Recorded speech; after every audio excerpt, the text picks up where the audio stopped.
So my first year, the 2003, we went to a group of 3 lakes at varying elevations in the northeast area of the park. And those particular lakes were especially nice in that 2 of them are really pretty large lakes. And water is king. Water is the magic of photography. Once you can add reflections, and then the peaks go through this magic transformation into alpenglow, you know. The evening light is magic.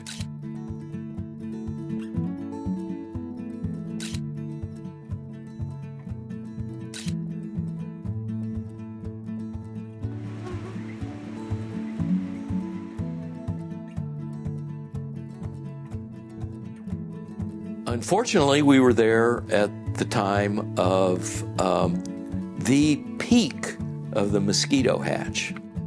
With photography, you got to worry about changing lenses because the mosquitoes get into your camera. I took one picture where I put the camera up to my face and there was a mosquito flying around inside my camera. So I let him out and went on with it. I did take one picture that was a fairly nice picture. It wasn't one of the all-time greats, but it looks like it was a picture of a print that had just gotten dust all over it. Everything was just little spots that was just mosquitoes on the lake.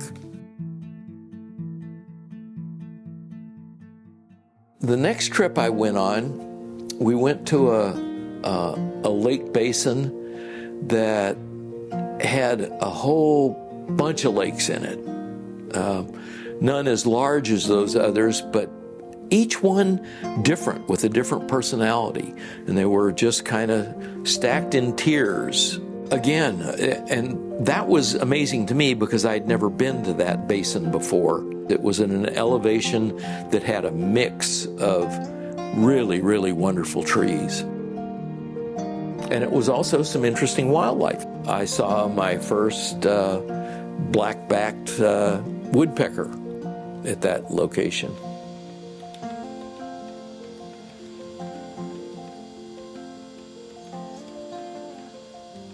The fellow we have working on the tree behind me here is a black-backed, 3-toed woodpecker.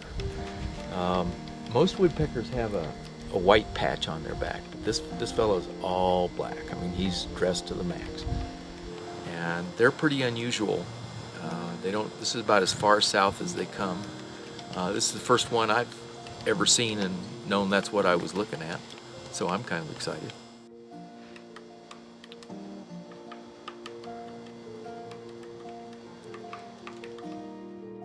There's one other thing I wanted to say about that particular area, was that people have this idea that granite is kind of a grayish stone, very, very blah, the most blah of all stones, you know, just gray.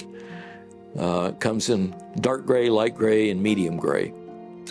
But that's not true. There's different crystals that happen in it, and different areas of granite have different mineral contents, and this particular area had a lot of places where granite has grain, and there are times when there's this grain in the granite that's on a perfect plane, and that grain, as the magma is cooling, attracts the minerals somehow. And when the rock breaks, it cracks, and that mineral content is on a plane. And this area had the most incredible crystalline structures.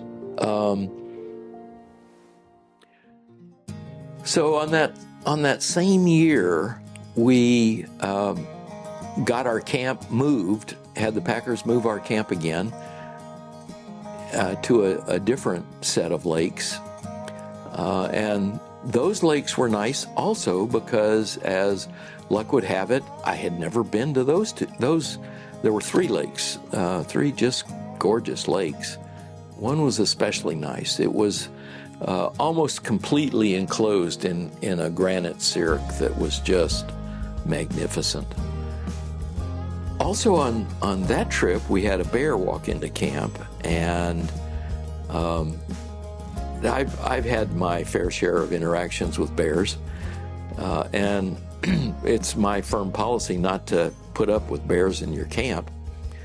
So Scott and I were in camp. Charlie was taking a nap in his tent, and I thought, okay, Scott, get your camera. We'll get some.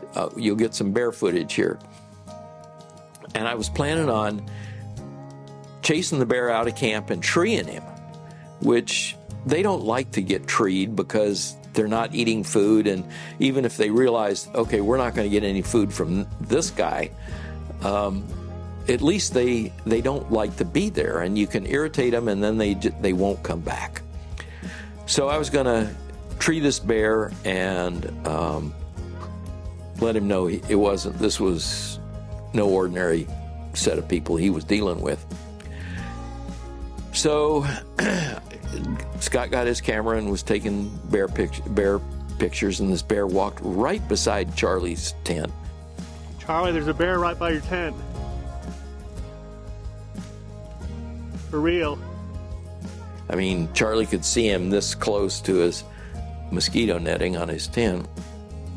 And I was not paying any attention to him. I was kind of looking away, not and when he got close enough, I charged him. And he went, whoa! You okay, Mike? This guy's not playing fair, and started to leave the camp. But I stayed right on him. Picked up a big rock, not to throw at the bear, but to crash into trees and woods and bang against rocks and just create hubbub and... Damn, I wanted to see you tree that thing. Make him feel unwanted. Well, it was going real well until I remembered I was still in my camp slippers. And I got right into full charge, and my camp slipper kicked off.